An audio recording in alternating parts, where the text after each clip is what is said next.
The 7th at Gulfstream was a 5-furlong turf sprint, and I had no intentions of betting it. But I got out here early today, so I was listening to Ron Nicoletti analyze the race card, and as he went through it, he said in the 7th race, he liked number 8, Creative License. And I thought, I read that was his best bet. And then his next remark is what led me to bet this horse. He said, not only is she my best bet of the day, but I am singling her in the pick 6. That's strong kind of language. She'd been a troubled second last time out. So I said, you know what? I'm going with Ron on this one. She broke sharply today. She was sitting outside of horses, made her move. Grab the post. And they're off. Mo Didn't Know reared at the start and has been eliminated. Toward the inside, it's Who Dat, Double Cat, who wins at the start and goes looking for the lead. Slovikova in the center. Up on the outside, Creative License and Starship Journey is widest of all. They're 4 across the racetrack with Jill's Reflection back racing 5th.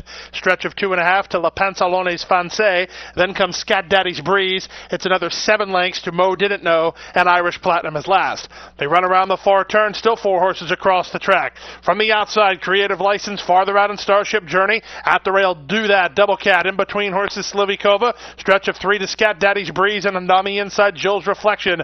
Top of the lane, from the outside, Starship Journey. From the center, here's the favorite, Creative License up for the lead. Scat Daddy's Breeze is next. Toward the rail, Do That, Who Dat, Double Cat battles back. Still nothing really decided here, but the favorite's in front. La Pantalone's Fancy is flying on to be second. Creative License, La Pantalone's Fancy. Creative License wins. La Pantalone's Fancy second. Scat Daddy's Breeze third, and 56. Much the best. 20 to win. That one's for you, Ron. Thanks a lot. Win number 12 today. Wow.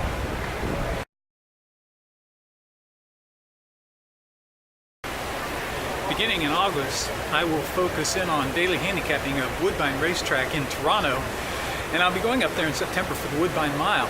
So I bought the Progressive Handicapping's Woodbine Handicapper. Well, actually, I downloaded it for free. Thanks a lot to Jim Mazur, the owner of Progressive Handicapping. And so my next one came in the 7th at Woodbine, a 7 furlong non-winners at 2 allowance. And in this race, I like Mark Cassie's Conquest Top Gun number 4. He is a 40% club winner when he sends out horses for the Conquest stable.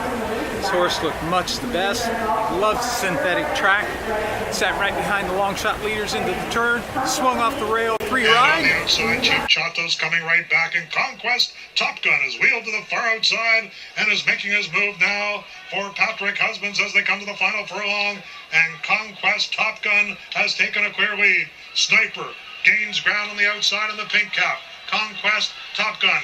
Sniper, one final push. Conquest Top Gun on the inside will win the 7th as the favorite Double to Sniper. bet. Win number 13.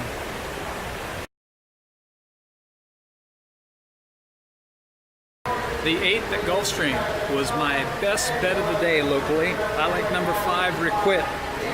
Requit had debuted at Saratoga and had drawn off with authority. And the runner-up had come right back to score. He made his 2nd start in the Grade 1 Hopeful behind Competitive Edge and was an even 4th. Well, Competitive Edge is unbeaten still and just won a Grade 3 on the Derby undercard and is being considered for the Preakness as I speak today. The only problem was Requit was coming back off of a long layoff. I just thought tons the best, and he'd won first off the shelf. And then I thought, man, I just scored with prime time here at Gulfstream. Could I score back to back? I went with the bet anyway. I'm having a good day. He stalked horses into the stretch, made a powerful They run to the move. top of the stretch. Bold Summit threatening to take them all the way. Leads it by a neck. From the outside, here's Requit traveling up powerfully now. Requit's up for the lead. In between horses is right Bluegrass Luck, and toward the rail, Bold Summit tries to box on. Chepso, Stop Cold, no place to go. Hear that tune on the outside. Pretty clear by 3. Hear that tune in second. Now Chepstow finds through. He'll try to get in Requit, second. today's best bet. Prepared by George Weaver to win it by 2.5. 20 to win. The 2nd primetime win of the day here at Gulfstream. Man, I'm having a good day. The 8th at Woodbine was their feature, the Grade 3 Hendry. Last time out, unspurned, had run down the frontrunner Skylander Girl. The Skylander Girl had a lot of pressure that day. Today, it didn't look like she'd have any pressure. I thought she'd go wire to wire. Much to my surprise, as they broke out of the gate, who was in front? Unspurned! What? Skylander Girl tracked her to the turn and then took off. Skylander Girl ran Sammy as they turned for home. Garcia getting busy on the whimsical winner, Unspurned, as they come to the final furlong. Skylander Girl might have stolen it, still leads. Final 16th of a mile. Skylander Girl and Emil Ramsamy, open length winners of the Hendry. Oh yeah, 820. Double the bet, over $40 on my 15th win of the day. Wow, what a day.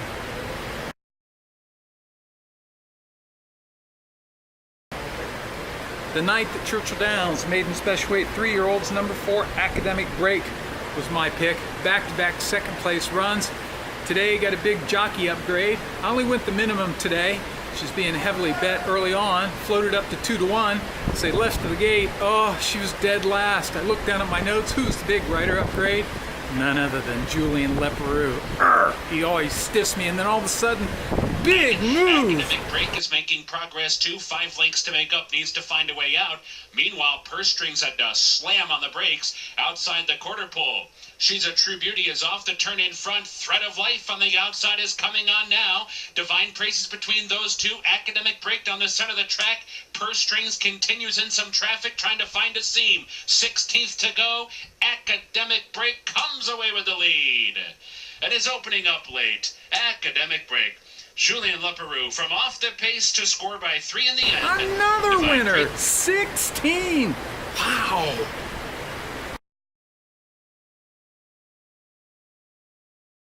The ninth at Pimlico. We were on the turf going 8.5 furlongs. I like number 7, Examine, in this claiming event. Spent the winter running over the Tampa turf and had scored off the layoff in a 3 lifetime 25,000, and then was competitive in optional allowance company.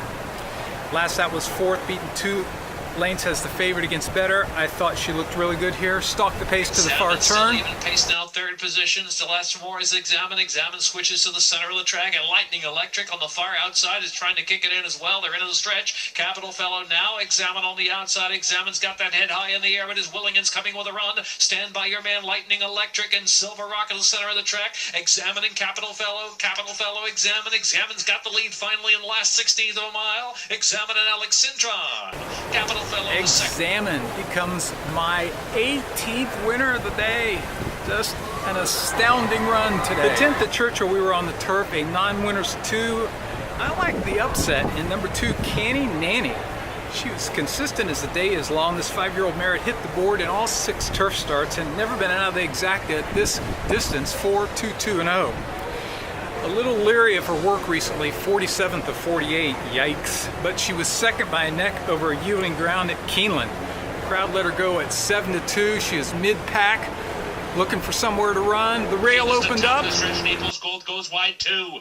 Heading for the final furlong. Savings account holding on, but Market Magic is coming on, and Nanny Canny is diving down toward the rail. Compelling case from the back of the pack. Down to the final 16th. Canny Nanny shoots through down inside.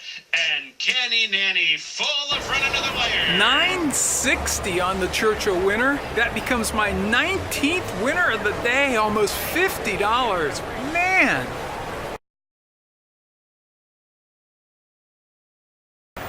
The 8th at Arlington was scheduled to go on the turf, a non-winners to 2 lifetime, but it came off the turf. Went back and forth about whether to stick with the bet, but I was having such a good day I decided to stick with number 3, Hadrian. Just back down the bet a little bit. As they turned for home, it was just a phalanx of horses across the track, at least 8 of them. Bursting out of the pack was my horse. Richie 2 wide.